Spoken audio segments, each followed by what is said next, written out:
dia 18, porque aí a gente faz o plantão de dúvidas no dia 15, e vocês têm alguns dias a mais, aí vocês podem fazer até o dia 18, que não tem problema. E depois eu não posso dar nenhuma atividade na semana do Congresso Acadêmico, então se vocês me pedirem para prorrogar aqui, eu não posso, não é nem que eu não quero, a gente não pode dar avaliações da semana do Congresso Acadêmico, então a gente tem que fechar a avaliação 2 até o dia 18. Então é isso, estava escrito 15, mas vocês vão ganhar uns 3 diazinhos a mais, e esse é o nosso plano de atividades. Tudo bem? Beleza, valeu, senhor. Maravilha. Bom, boa noite para o pessoal que eu não cumprimentei. Uma segunda chamada para as pessoas que não responderam o nosso questionário. Se vocês tentaram fazer a lista, tiveram alguma dúvida, por favor, respondam e aí a gente começa pelos mais problemáticos.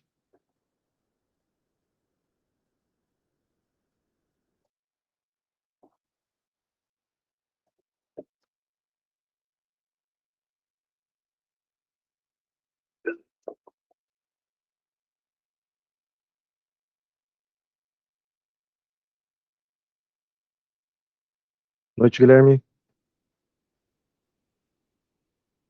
Aqui estamos com a lista 2.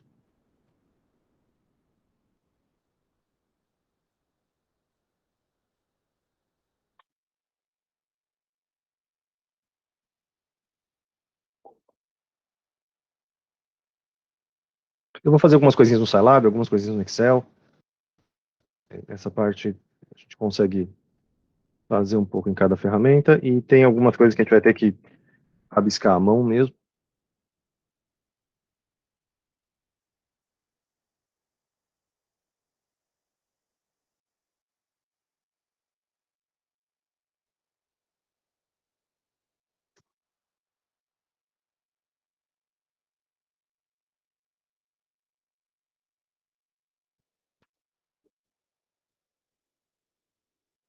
Beleza. 6. Não tive muitas respostas novas do questionário, imagino que o pessoal que entrou agora também não tentou fazer. A gente está com este perfil de respostas, só tivemos 4 respostas, e a maioria das pessoas nem começou a fazer a lista 3 ainda. Então hoje a gente vai fazer os exercícios mais da lista 2, mas por favor, para a semana que vem, vocês tentem avançar nisso para a gente conseguir tratar alguns exercícios da segunda parte também, do Newton Raphson. Especialmente a aula passada, que foi muita teoria, foi muita conta que a gente fez, ela só vai fazer sentido quando vocês chegarem no final da lista 3, quando vocês forem fazer os exercícios com ponto fixo, as coisas vão começar a se encaixar melhor. Mas vamos com calma. Para essa semana a gente vai focar mais nos da lista 2.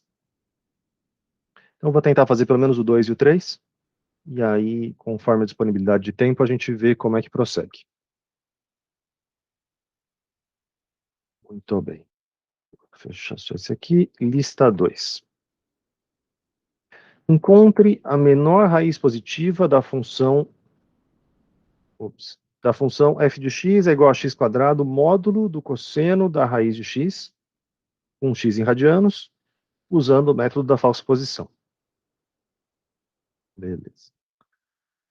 Quando a gente está lidando com funções de uma única variável, como é o caso desse curso, a gente tem uma grande facilidade, que é o fato da gente poder fazer os gráficos e enxergar aonde que está o nosso mínimo, onde que está o nosso zero. Quando vocês estiverem com problemas reais, em geral vocês vão estar no escuro. Se vocês vão ter 100 mil variáveis, não dá para fazer um gráfico e procurar. Aí vocês vão ter que confiar muito mais na intuição de vocês, no conhecimento físico dos processos, para conseguir escolher a região onde estão esses zeros, onde estão essas raízes. Mas, por enquanto, a gente consegue fazer fazer um gráfico que ajuda bastante a gente. Eu vou fazer isso aqui via Excel mesmo, para mostrar que não tem qualquer ferramenta, dá para fazer isso. A gente vai fazer os gráficos de 0 até 5. Deixa eu testar se o Excel faz. Eu acho que por default ele faz em radianos, né? Cosseno de 90. cosseno de 1,7, que é tipo π sobre 2, tá, ele está em radianos. Então a gente vai ter uma coluna x e uma coluna f de x. A coluna x vai ter valores aqui, que a gente vai, por exemplo, andar de 0,1 em 0,1, e a coluna da f de x vai ter x elevado ao quadrado, multiplicado pelo módulo é ABS, módulo do cosseno da raiz de x. Módulo do cosseno da raiz. Fechei, beleza. E aqui, quando a gente arrastar, a gente vai ter o correspondente. Eu não resolvi esses exercícios antes, tá? Eu peguei eles do livro, mas eu não resolvi. Então, se as coisas começarem a ficar um pouco malucas, por exemplo, é o que está acontecendo aqui, eu posso também ter dificuldades para resolver eles. O que está acontecendo aqui é que a gente tem, obviamente, a gente tem uma raiz em zero, né? Zero vezes cosseno de zero vai dar zero, mas essa não é a menor raiz positiva. E pela cara do gráfico aqui, a gente não tem outra raiz. Não, acho que a gente tem uma outra ali perto do 2,5, tá bom.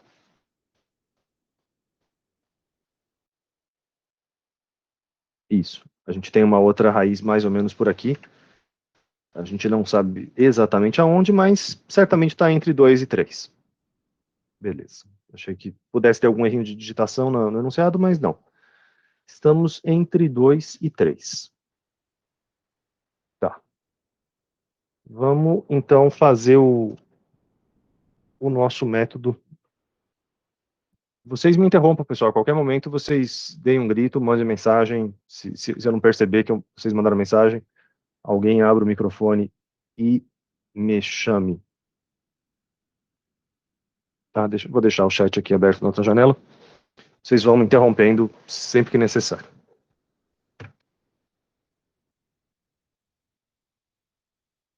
Vamos rabiscar a ideia da falsa posição.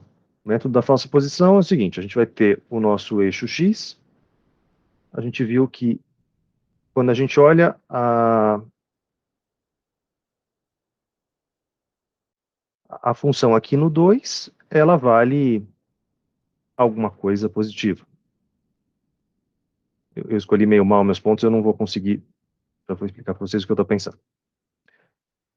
Quando a gente olha a função no 2, ela vale uma coisa positiva, 0,62.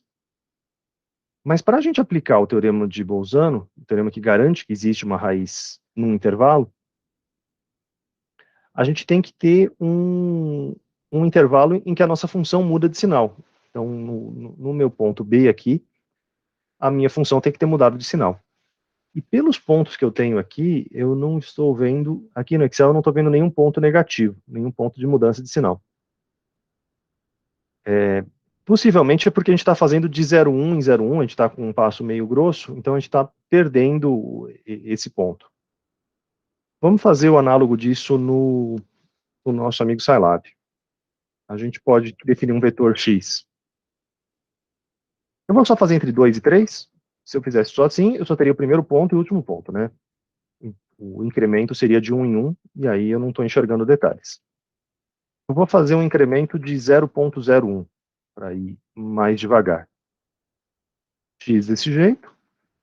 O meu y vai ser o enunciado, eu vou deixar na outra tela. Vai ser o...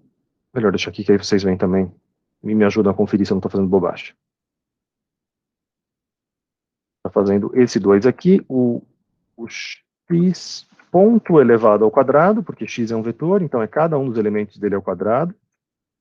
O resultado disso aqui vai ser um vetor multiplicado por outro vetor, ponto vezes o valor absoluto do cosseno da raiz de x. Fechou, fechou, fechou. É igual a isso.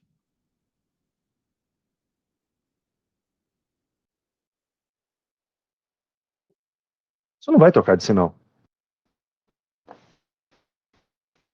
Porque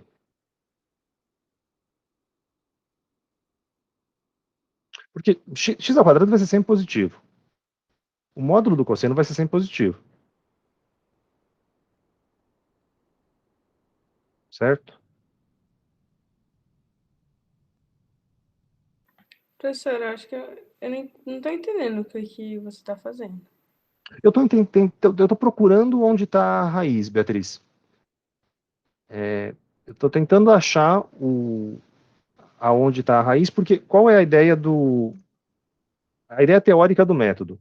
A gente tem uma função que faz alguma coisa assim. Então, num certo intervalo AB, é uma função que é positiva de um lado e negativa do outro. Ela troca de sinal. Se eu sei que ela troca de sinal, eu sei que tem uma raiz ali no meio do caminho. E aí, se fosse bissecção, eu partiria exatamente na metade, e depois eu ia olhar nesse intervalo da metade, a minha função também está trocando de sinal, e aí, bom, a minha raiz está na metade da esquerda ou na metade da direita? Dessa vez vai estar na metade da esquerda, então eu vou ficar só com esse intervalinho da esquerda, e assim por diante. A gente vai fazendo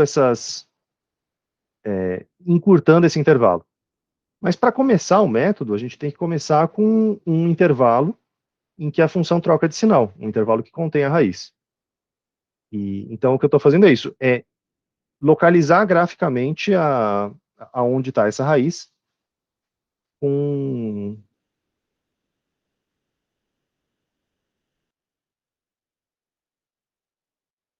com por via gráfica. Só que isso aqui nunca vai trocar de sinal.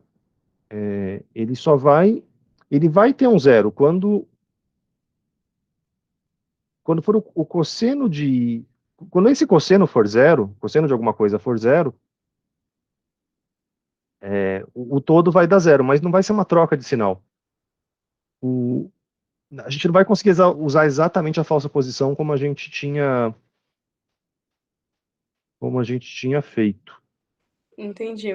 Nesse caso, tem a restrição do x não poder ser negativo também, né? Tem alguma coisa a ver?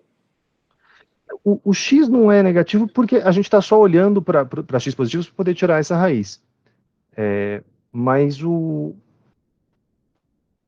na verdade não teria. Se isso aqui fosse x ao quadrado módulo do cosseno, ia dar o mesmo problema que eu estou enfrentando, porque o x ao quadrado módulo do cosseno, o x quadrado é sempre positivo, o módulo do cosseno é sempre positivo, também é uma função que não troca de sinal. Deixa eu ver se eu come bola em alguma coisa. Porque eu peguei esse exercício do livro e eu traduzi alguma coisa, mas alguns eu adaptei mesmo, alguns eu mudei a função, mudei o método. Deixa eu ver o que eu fiz, o que eu posso ter feito de errado. O livro também, o jeito que ele apresenta a falsa posição não é exatamente o jeito que a gente faz. Pode ter vindo daí o problema. Vamos olhar. É por isso que a gente tem que ser sempre honesto e dar as referências das coisas. Se eu peguei o problema do livro, eu falo que eu peguei do livro, porque aí a gente consegue facilmente conferir o que está acontecendo de errado. E também para não tomar um processinho de direitos autorais.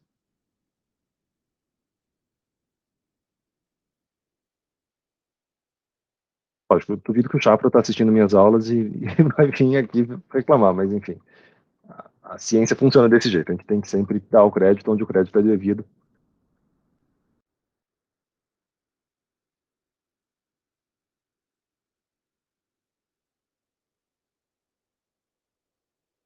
Pois é, ele 5.9 é exatamente o que eu escrevi. A menor raiz positiva da função x ao quadrado pela falsa posição.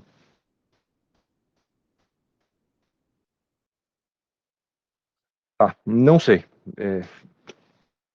Com toda honestidade para vocês, eu digo que tem alguma coisa estranha aqui. Eu não sei se é o método deles, que é uma falsa posição um pouquinho diferente, ou se é alguma coisa da tradução. Eu vou tentar pegar a edição original em inglês, para ver se é isso mesmo. A gente volta para ele na semana que vem, tá? Alguém tinha pensado alguma coisa em relação a esse exercício? Ou vocês também bugaram do mesmo jeito que eu?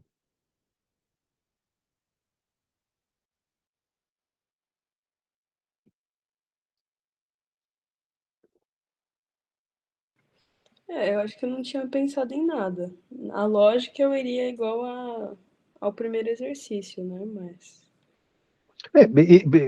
Justamente quando eu escrevi, ele para mim era exatamente igual ao primeiro, só que o primeiro era bissecção e falsa posição, esse aqui era só falsa posição, mas eu não tinha me dado conta que daria um problema, não. Então, Mas, acho ô, que é por isso. professor, Diga, Adriano. no enunciado original, essa função é igualada ao número 5. Tem alguma coisa a ver? Não é um f de x. Ele fala lá, x ao quadrado, módulo do cosseno igual a 5, não é isso? Ou não?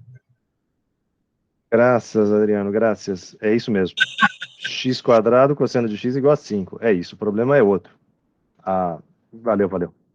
Então, era bem mais simples a explicação. Se era x quadrado, cosseno da raiz de x igual a 5, quando a gente transformar isso aqui num problema do tipo f de x igual a zero, a minha f de x vira x quadrado, cosseno da raiz de x menos 5 igual a zero. Então, é essa função aqui que vai ser a minha f de x, e daqui a gente segue. Valeu.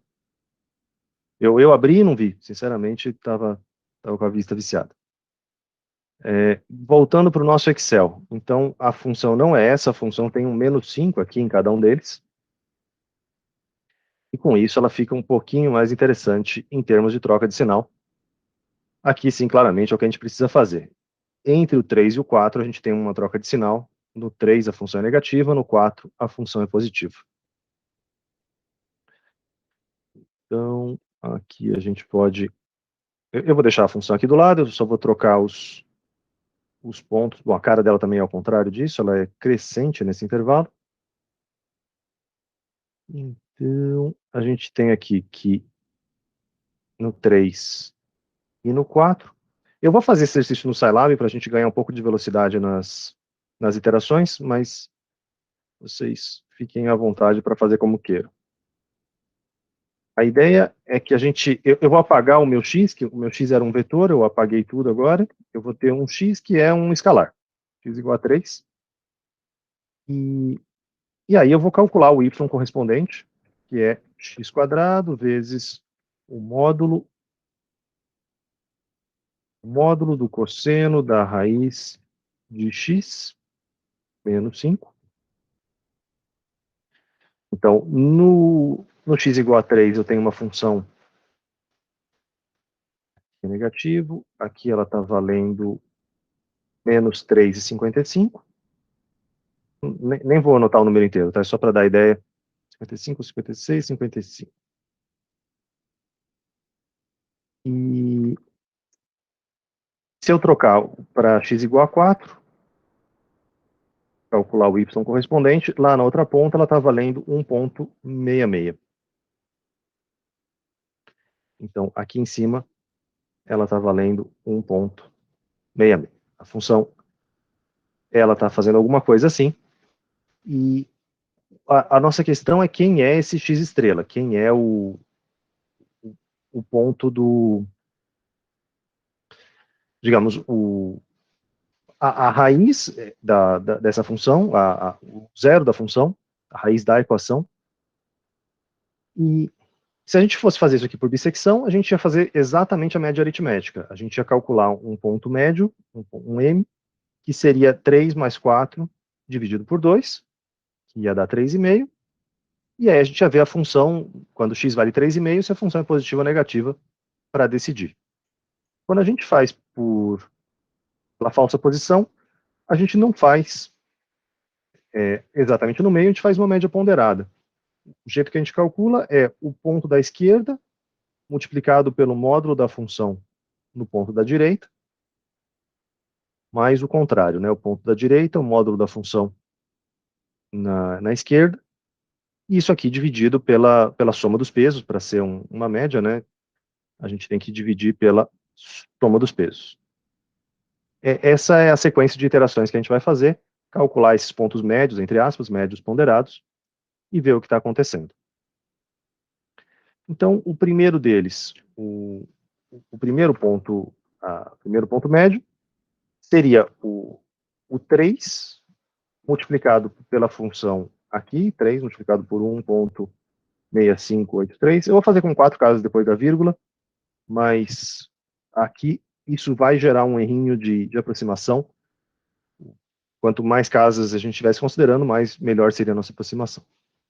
E eu já tirei o módulo, eu vou tirar os módulos, trocar o sinal de cabeça para fazer a conta do jeito mais fácil. Porque a gente está interessado nas distâncias, né? A ideia do método é que quanto mais próximo, quanto mais distante, melhor dizendo, quanto mais distante a função tiver,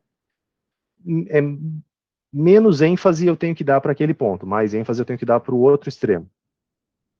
Então, por isso que é trocado o A com B e o B com A, e é o módulo porque só me interessa a distância. 3 ponto a função no 4, mais o 4 vezes a função no 3, que é sinal de positivo, porque é módulo. 3, 5, 5, 4, 9, vai virar 3, 5, 5, 5. Isso aqui dividido pela função nos dois pontos, pela soma da função nos dois pontos, 1,6583 mais 3,555. Aqui me deu um ponto intermediário, 3,68. Esse vai ser o meu novo x, 3,6819.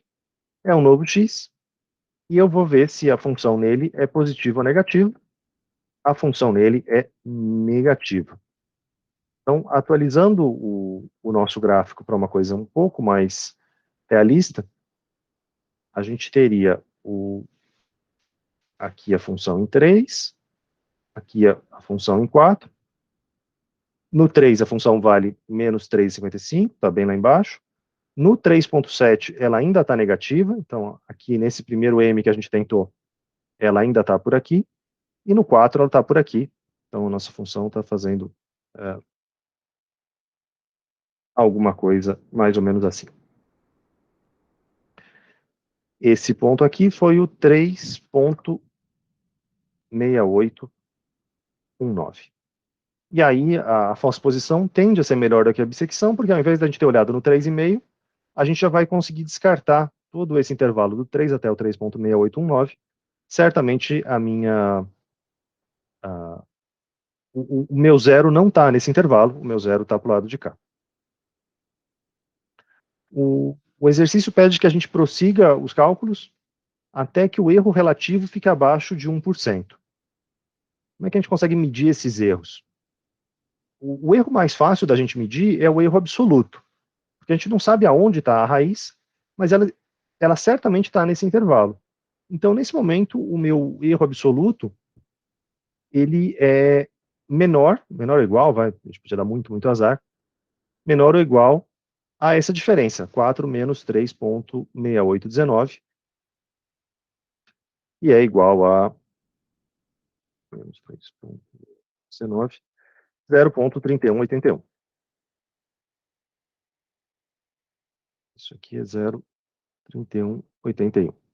Isso é um erro absoluto. Como é que eu faço o erro relativo? O erro relativo é o absoluto dividido por um dos fatores. A gente vai usar eu vou usar o maior deles para ser o mais seguro possível. O erro relativo seria esse erro absoluto que a gente calculou, mais dividido pelo ponto da reta em que a gente está, dividido por 4. Então, isso aqui é aproximadamente 0,7 alguma coisa. Não. É 0,079, alguma coisa por aí. 0,08. Então, a gente está com um erro relativo da casa de 8%, ainda está um pouquinho grande. Aí a gente vai prosseguir no nosso método, vai calcular uma próxima iteração, exatamente por esse mesmo caminho, calcular um próximo ponto, como sendo o ponto 3,6819, vezes a função no 4, módulo da função no 4, mais o 4 vezes o módulo da função no 3,6819, e isso aqui dividido pela função no 4, mais a função no outro extremo. E aqui fica bem claro o que eu comentei em um dos vídeos de implementação, de como a gente consegue, a gente não precisa recalcular a função nesses pontos todos. Quando você está implementando, você pode ser preguiçoso e mandar o computador recalcular cada vez. Mas a gente já sabe que a função no 4 é esse 1.66, a função no 3.6819 a função no 3.6819 é esse 0,37. Então você já tem esses valores e você não precisa recalcular coisas que você já tem. Portanto, o meu próximo ponto seria 3.6819 vezes a função no 4, que é 16583, mais o 4 vezes o valor absoluto desse aqui, 0.3766, dividido pela soma da função nos dois pontos, 16583 mais 0.3766, as duas coisas em módulo. E aí o nosso próximo ponto é, eu vou chamar de próximo x, 3.74. O 3.74 ainda está, no nosso desenho, ainda está mais próximo daqui, e esse 3.74 corresponde a uma função ainda negativa, mas a raiz está ali pertinho dele. Eu teria nessa iteração aqui eu não ganhei tanto, o meu próximo ponto virou 3,7401. E aí eu posso calcular de novo o meu novo erro absoluto, meu novo erro relativo. O meu novo erro relativo vai ser agora o tamanho desse intervalo aqui, não do intervalo inteiro, mas só desse pequeno intervalo. Então, o meu novo erro relativo seria 4 menos 3.7401 dividido por 4. O meu novo erro relativo é 0.65. Então, agora o meu erro está em 6,5%. E aí eu repetiria o processo. Eu não vou fazer isso aqui até a convergência, porque acho que a ideia já está clara. Mas se vocês depois tiverem alguma dúvida, vocês podem dar um toque. Acho que o importante era essa estrutura e o começo das iterações. Tudo bem?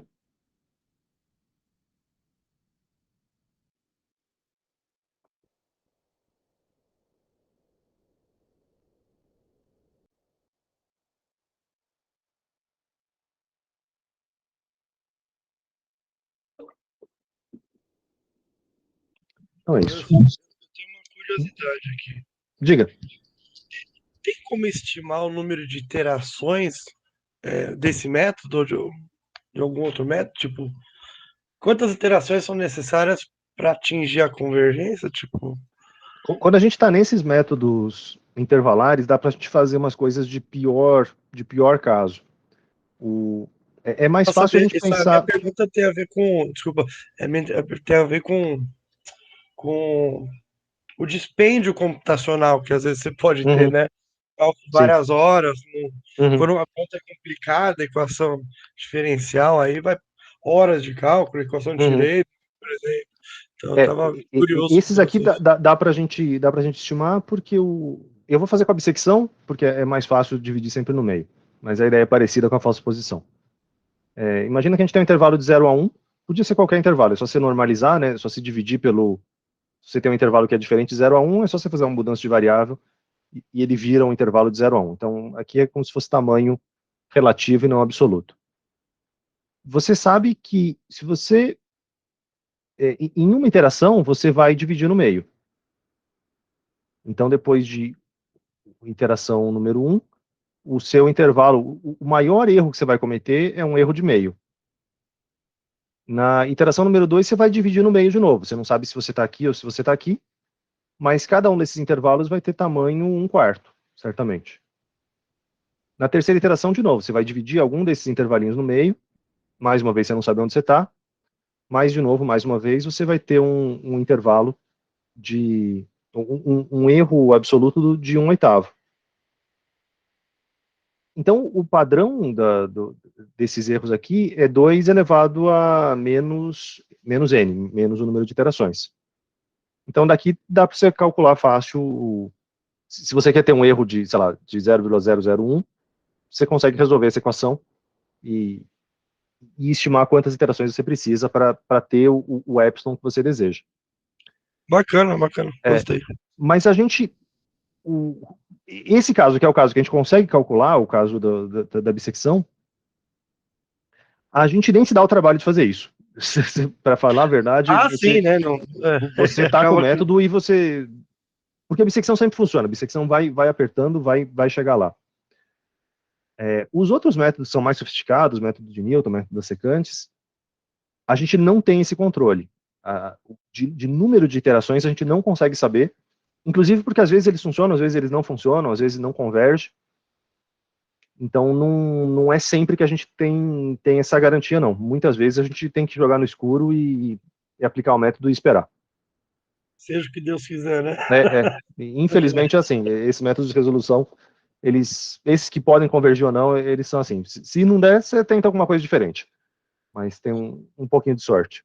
Obrigado. Beleza. Bom, eu acho que o outro, eu também cometi um erro de digitação, o próximo que vocês tinham dúvida, que era o 3, mas esse aqui, eu acho que esse sinal de menos aqui, evidentemente, não é um sinal de menos, isso aqui era um sinal de igual, que eu digitei errado, era o Chapra 5.12. Chapra 5.12, f de x igual a menos 2x ao cubo, 2x à sexta, menos 1,5x à quarta, mais 10x mais 2. Tá. Use a bissecção para determinar o máximo dessa função. Tem dois jeitos para a gente fazer isso, e eu vou fazer dos dois, porque isso tem a ver com a nossa avaliação vai ter uma ideia dessa também, de máximo de função, então é bom deixar bem claro quais são as possíveis abordagens. Eu vou começar como a gente tinha feito no anterior. Se eu estou no escuro, eu vou fazer um gráfico da função para enxergar mais ou menos o que é a cara dela. Vou fazer um vetor x, sei lá, de 0 até 3 para começo de conversa. Depois a gente vê aonde que a gente quer dar um zoom maior. E aí a minha função, meu y correspondente, é menos 2 vezes x ponto elevado à sexta, que esse vezes não precisa do ponto, porque é um escalar vezes um vetor, é só o elevado que tem que ser ponto elevado, menos 1,5 vezes x ponto elevado à quarta, mais 10 vezes x, mais 2. Essa é a função que a gente quer. E se eu plotar isso aqui, x em função de y, eu vou ter alguma coisa que está caindo bastante. Bom, mas o meu máximo, ele vai estar aqui nesse começo com esses valores positivos. Então eu posso dar uma refinada no meu gráfico e enxergar ele só de 0 até 1.4. A gente pode fazer isso no Salab, por exemplo, aqui com a ferramenta da lupinha. A gente pode clicar uma vez e só clicar de novo quando você chegar no outro extremo que você quer aproximar. E também dá para fazer com a rodinha do mouse para se aproximar. A nossa curva está com esses dentinhos, né, essa coisa meio quebrada, porque a gente só tem informação de 0,1 em 0,1. A discretização que a gente fez do nosso eixo é de 0,1 em 0,1. Acho que tem mais um zero, né? Não, um só. 10 a menos 1 em 10 a menos 1. Então é por isso que a gente está vendo ela meio dentilhadinha assim. Mas a gente consegue ver que o ponto de máximo vai estar por aqui, né? Alguma coisa 0,8, 0,9, vai estar nessa faixa. Eu vou, para ser bem generoso, considerar alguma coisa entre 0,6 e 1,3. Então, deixa eu apagar tudo aqui e repensar. Entre 0,6 e 1,3, a minha função tem o máximo dela. A gente pode fazer isso aqui de uma forma gráfica se a gente for olhar a própria função ou a derivada dessa função. O nosso intuito nessa matéria, nesse tópico da matéria, tem sido calcular zeros de função. Então, a gente tem que ter uma equação do tipo f de x igual a zero. Mas f de x igual a zero, a nossa f de x dessa vez não é exatamente essa f que está aqui. Eu quero calcular um máximo dessa função. Então, o máximo dessa função corresponde a um ponto em que a derivada dela é igual a zero.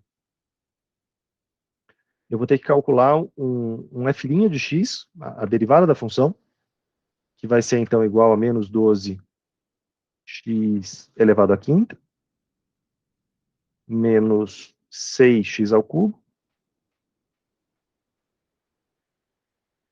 mais 10. Essa é uma nova função, e é essa derivada que vai ser igual a zero para um certo x estrela, para um ponto em particular. Então, eu vou refazer o gráfico.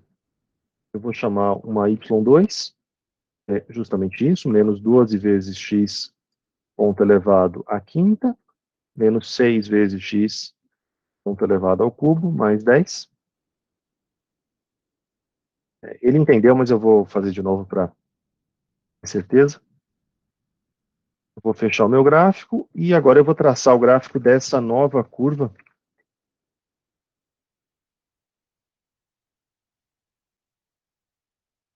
Eu devia ter traçado também só nessa faixinha que me interessa, né? Eu continuei fazendo do mesmo intervalão, de 0 até 3. Eu não preciso de tudo isso. Eu vou fazer ela mais delicada. Eu vou também criar um x2. 0.6 de 0,01 até 1.3.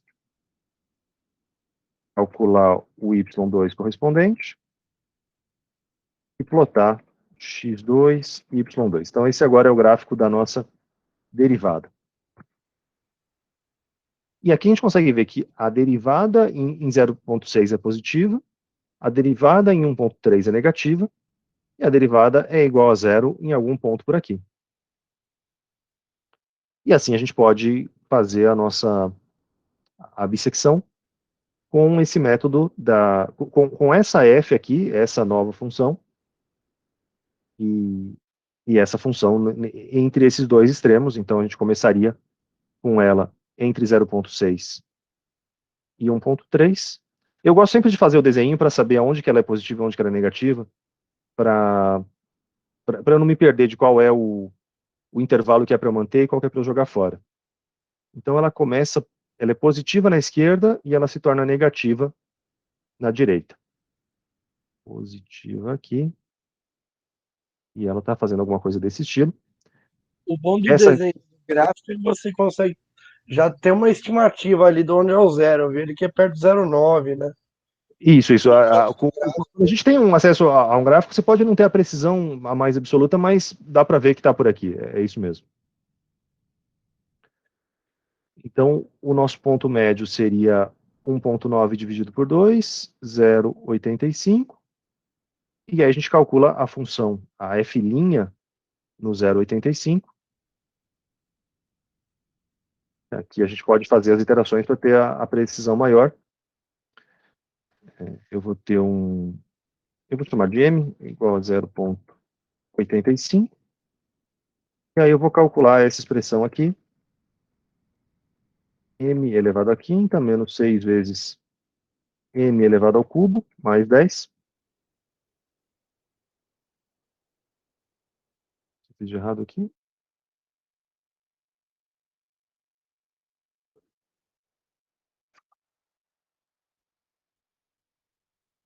A primeira conta. 1.9 sobre 2, 0,95. Foi isso. Final de querer fazer as contas de cabeça. Não confiem completamente na cabeça de vocês. Então, o ponto médio é 0,95. A função em 0,95. O novo M 0,95. Por isso eu gosto de fazer no Scilab com a história das setinhas para cima, porque eu vou voltando aqui com as setinhas para cima e refaço a conta que eu gostaria. É a mesma conta, mas em um outro ponto.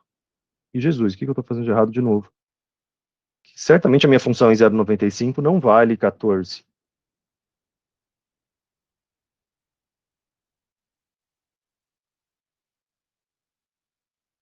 Eu perdi um sinal de menos. A função é menos 12 elevado à quinta, menos 6 elevado ao cubo, mais 10. Menos isso. Agora sim, conferindo, a função em 0,95 vale mais ou menos menos 4, menos 5, é isso aí. Essa função vale menos 4,42. Então, o meu desenho foi um pouco errado aqui na escala. Se a função é negativa, na verdade, a gente vai ter que olhar entre o 0,6 e o 0,95. Minha situação na próxima iteração vai ser algo que no 0,6 a minha função continua sendo positiva, mas no outro extremo, que agora é 0,95, no outro extremo a minha função está negativa. Então ela está fazendo alguma coisa assim. O meu novo ponto médio vai ser a média entre esses dois, vai ser 1,55 dividido por 2. E aí a gente pode fazer também a mesma coisa. Já não confio na minha cabeça, 0,775. De novo a mesma coisa, calcula a derivada nesse ponto 0,775. Então, o meu m vale 0,775. A minha derivada vale 3,85. 3,85. Então, no meu ponto médio, ela está valendo alguma coisa positiva. Isso quer dizer que eu vou jogar fora o 0,6 e o meu próximo intervalo vai ser positiva aqui no 0,775 e negativa aqui no 0,95.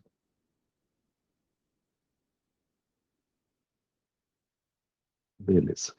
A gente vai iterar isso aqui até ter um erro relativo menor do que 5%. O nosso erro relativo nessa altura, ele está do tamanho desse intervalo, dividido por 0,95. Então, 0,95 menos 0,775, dividido por 0,95. Eu estou com um erro relativo nesse momento de 18%. Então, ainda preciso melhorar. E aí, o melhorar é exatamente a mesma coisa, né? Calcular o ponto médio entre eles. Meu novo M seria 0,775 mais 0,95, dividido por 2. Calcular a função ali, e aí escolher o próximo meio campo, e assim por diante. Beleza.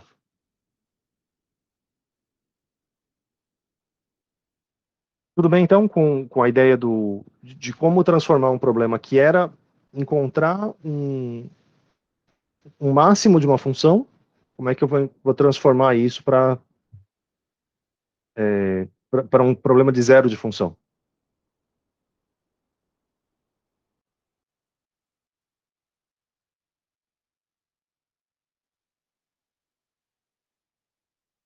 Maravilha. Qual que é o outro caminho? Assim como a gente consegue fazer uma análise gráfica a partir do... Se eu aproximar essa figura aqui, eu consigo graficamente procurar onde está esse zero. Se eu for dando zoom, eu vejo que o meu zero está aqui nessa casa de 0,872, que é a vizinhança de onde a gente está, né? O próximo ponto médio já estaria bem pertinho daqui. Pelo método gráfico dá para a gente ter essa intuição. A mesma coisa é válida para o caso original, para a primeira... a gente pode procurar graficamente o máximo com a curva original. Então, a gente poderia ter feito esse x que era dessa forma, e a minha função, o meu y original, com o 2 elevado à sexta. Eu vou fazer um x que é mais refinadinho. Para poder fazer o método gráfico, a gente tem que ter uma quantidade de pontos mais bem definida para conseguir enxergar direito o que está acontecendo. E aí o y a gente consegue fazer por esse caminho. o y em cada um deles, plot x e y. Eu não preciso ir até o 3, né? O 3 realmente era excessivo. O meu ponto de máximo que vai estar em algum lugar por aqui. Mas ele ainda está muito ruim de ver graficamente. Eu não sei se com o Scilab eu vou conseguir uma resolução tão boa para fazer essa procura. Assim já está um pouco melhor. Aqui é questão gráfica mesmo, é questão do processador gráfico conseguir enxergar esse ponto de máximo. E aqui você consegue procurar também na função original, de uma forma grosseira, você consegue ver que ele está mais ou menos aqui por volta do 0,8, 0,87, 0,88. O que eu quero fazer mostrando esse jeito gráfico para vocês é para vocês não complicarem as coisas mais do que precisa. Em algumas situações do dia a dia de vocês vão ter que encontrar realmente máximos de coisas, de funções com múltiplas variáveis, e aí o método gráfico se torna inviável. Mas se é uma situação que você consegue bater o olho no gráfico e ver o resultado daqui, é muito mais fácil você fazer um jeito gráfico desse do que você fazer 3.000 iterações na mão, ou mesmo programar 3.000 iterações. Então não ganhem, a vida não dá ponto pra gente porque você fez uma resolução mais bonita, você precisa ter resultados. Não tem nada de errado em usar um método gráfico para enxergar uma coisa óbvia dessa. No entanto, quando você estiver em uma situação de múltiplas variáveis, o método gráfico não vai mais resolver, e é por isso que a gente tem que aprender os outros. Beleza?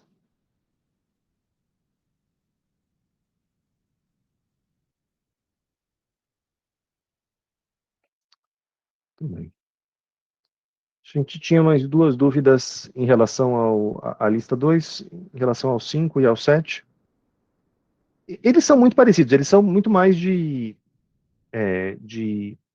aplicação dos métodos, então eu não vou fazer de novo nenhuma iteração, eu vou só comentar algumas coisinhas para aliviar o que vocês possam ter de dúvida. No 5, a gente está projetando um tanque, o volume de líquido desse tanque é uma esfera que não está inteiramente preenchida, então não é o volume da esfera, é o volume da esfera até aquele certo nível H. E quando a gente tiver o raio do tanque é fixo. A ideia dessa questão, vou deixar de novo ele parado aqui e fazer um desenho esquemático.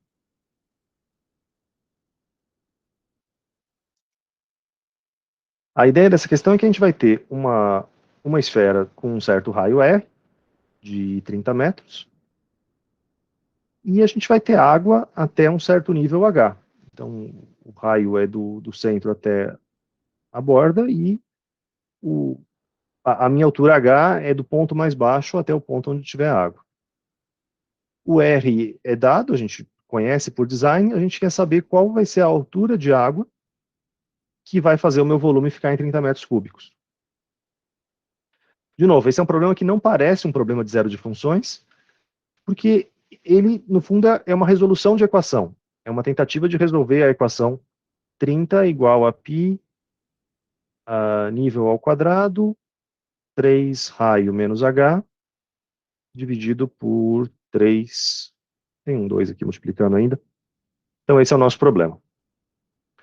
Sendo que R é dado, é reconhecido.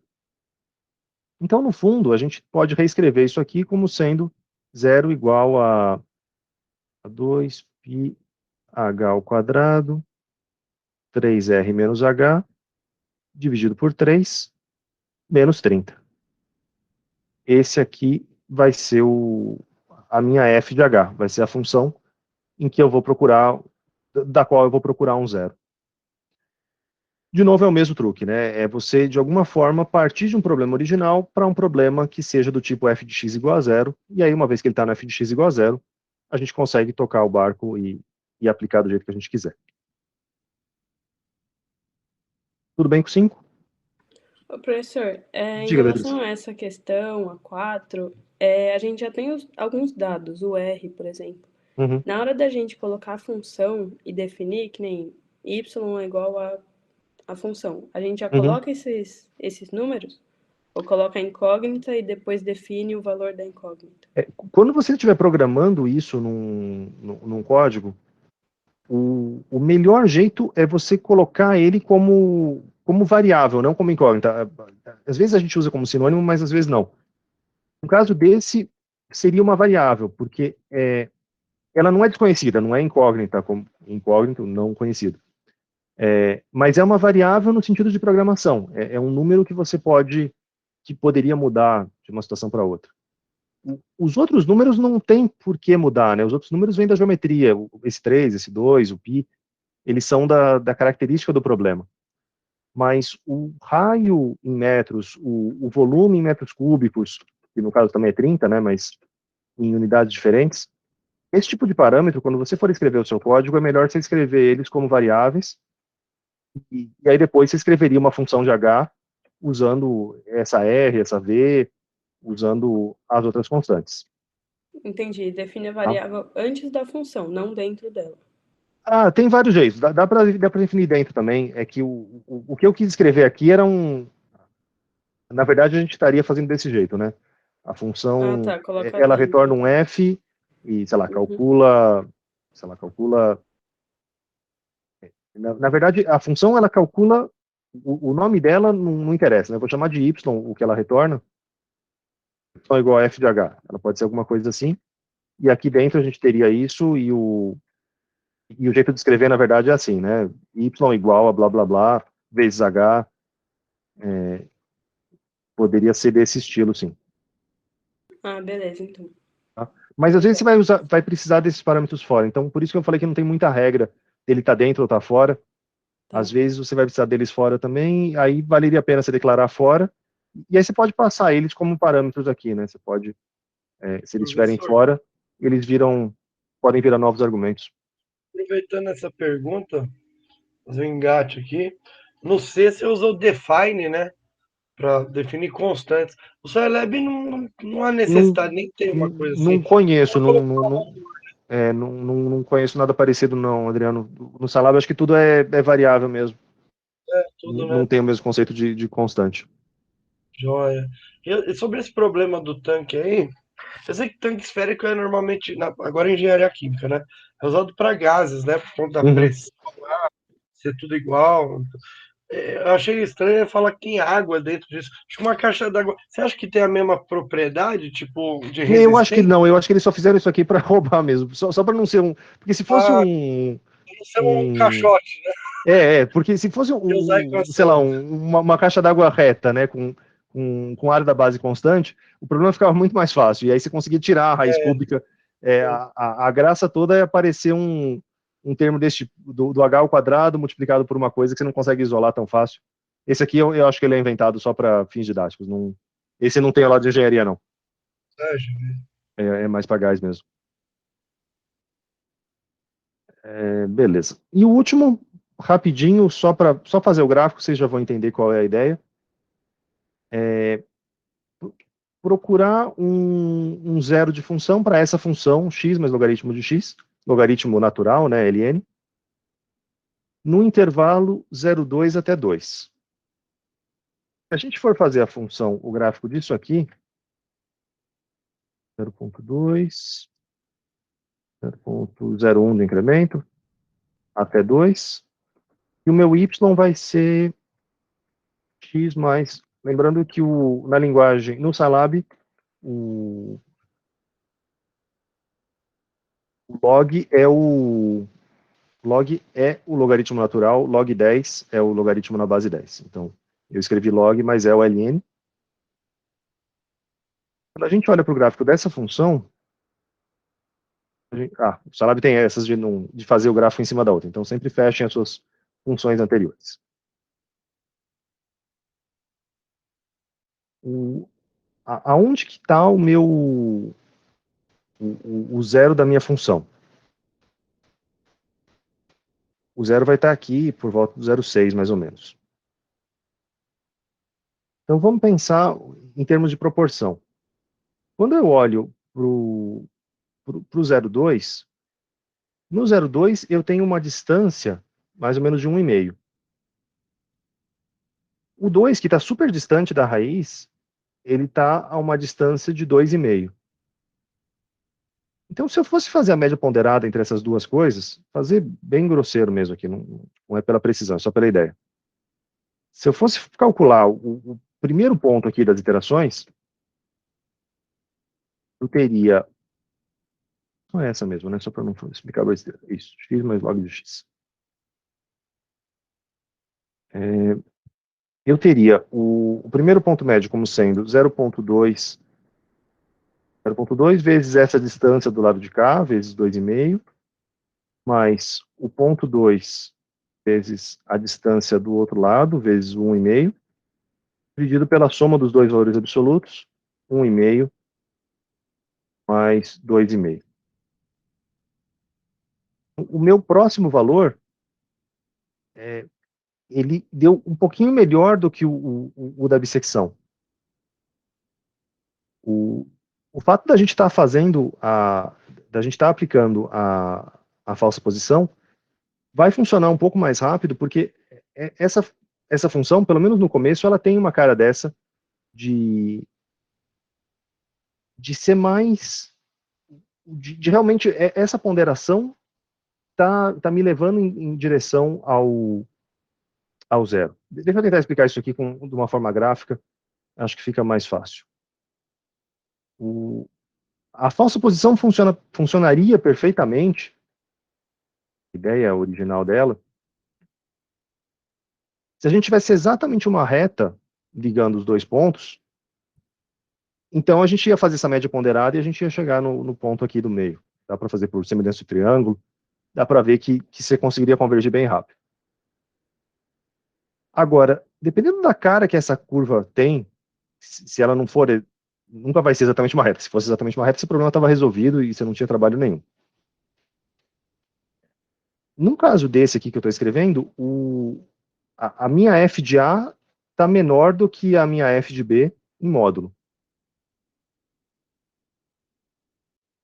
Mas isso não quer dizer que a raiz está realmente mais perto do A do que do B.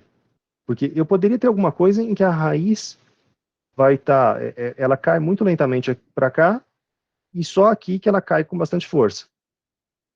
Se fosse uma função com uma cara dessa, ela não seria vantajoso fazer a falsa posição, porque a falsa posição vai sempre privilegiar os pontos achando que está mais para a esquerda, porque tem esse decaimento muito rápido aqui, então a falsa posição não vai enxergar isso como um indício de que a raiz está perto do B. Ela vai enxergar que a raiz está perto do outro extremo, mas esse é um caso em que a raiz está mais perto do B. Enquanto que quanto mais perto de uma reta essa curva for, mais sentido faz a falsa posição, melhor ela vai se comportar. Aqui ela até tem uma certa curvatura, mas ela não é um caso tão extremado desse, um caso tão não intuitivo. Então, a gente aplicar a falsa posição nisso aqui provavelmente se daria mais rápido do que a bissecção, sim. Mas, de novo, em relação a esses métodos que são tão simples, falsa posição ou bissecção, na prática você aplica e espera um pouquinho, tá? Não vai ter, mesmo uma precisão dessa aqui de 10 a menos 5, sei lá, vai custar 20 iterações, vai custar 30 iterações. Com o poder computacional que a gente tem hoje, para esse tipo de método, não tem muito por que ficar otimizando. Com outros, a gente vai tomar bastante mais cuidado na próxima aula. A questão da escolha do chute inicial com o método de Newton vai valer um pouco mais de atenção.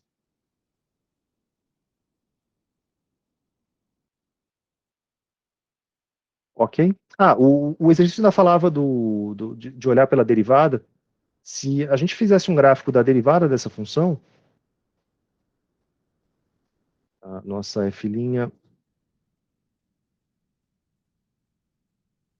eu teria um y2, que é 1 mais 1 sobre x.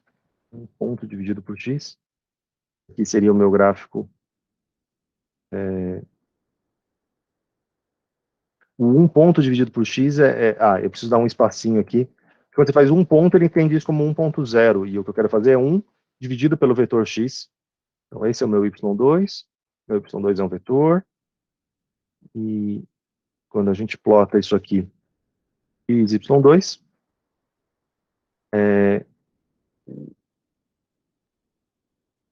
O que eu esperava que fosse mais perto de 1, na verdade. Talvez o meu argumento nem esteja tão correto.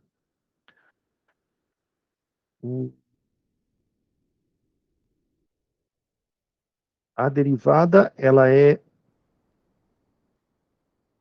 O que eu tinha pensado, vou ser bem honesto com vocês, quando eu li o enunciado, eu tinha pensado em uma resposta que não foi a resposta que eu dei para vocês quando eu vi o gráfico da função anterior. Vamos plotar os dois aqui, aí vocês me ajudam a pensar.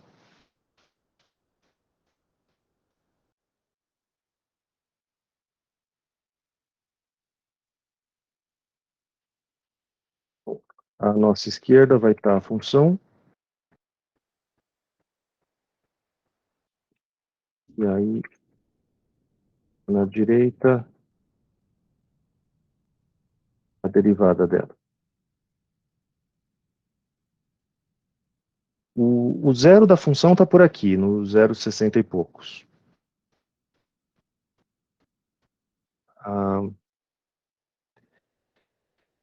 A derivada não varia tanto assim, vai.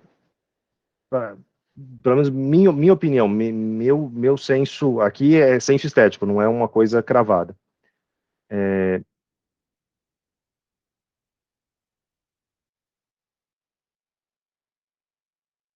A derivada está na mesma ordem de grandeza. Isso aqui, obviamente, não é uma reta, mas não é uma coisa que a derivada varia tão bruscamente que vai dar um caso patológico desse, de que a função está muito, muito diferente da raiz. Então, eu continuo respondendo do jeito que eu falei antes. Eu acho que realmente valeria a pena sim, usar a bissecção, a falsa posição nesse caso. Beleza. Bom, o que eu tinha para dizer hoje era isso. Na semana que vem, então, vocês tentem fazer a lista de... Assistam os vídeos teóricos, que eu vi que está faltando ainda vocês darem uma estudada nos vídeos da parte de zeros de funções, dos métodos de Newton e das secantes, e tentem fazer a lista 3 para a gente discutir algumas coisas dela. Beleza? Tá certo, pra semana que vem não tem nenhum vídeo a mais, né? Não, conteúdo novo não. Agora a gente praticar os conteúdos que já foram mesmo. Beleza, obrigada. Tem previsão para postar a avaliação? Amanhã com certeza. Eu ia fazer ela hoje, mas eu acabei me confundindo com...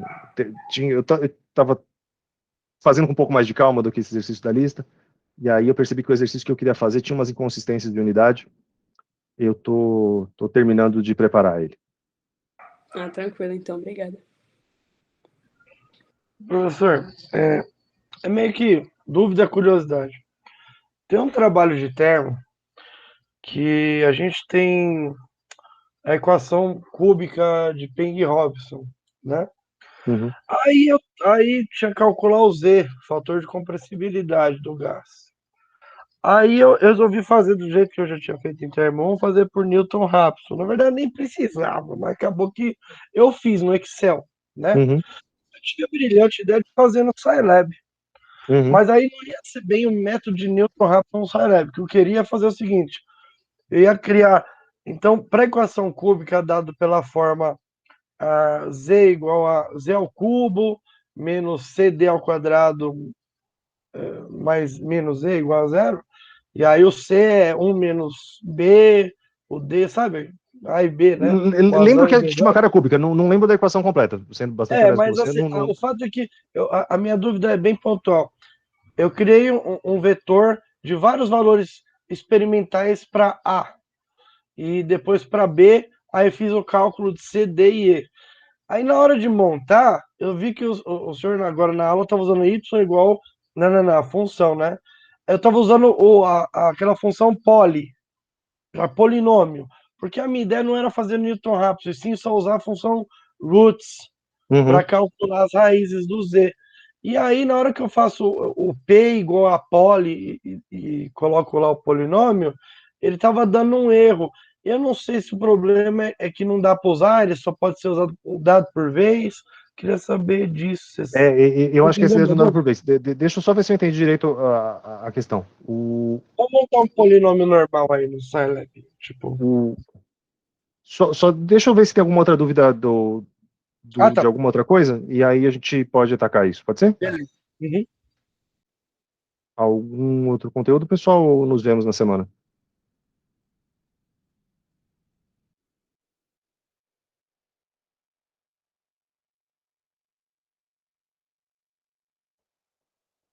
Maravilha. Vou parar a gravação.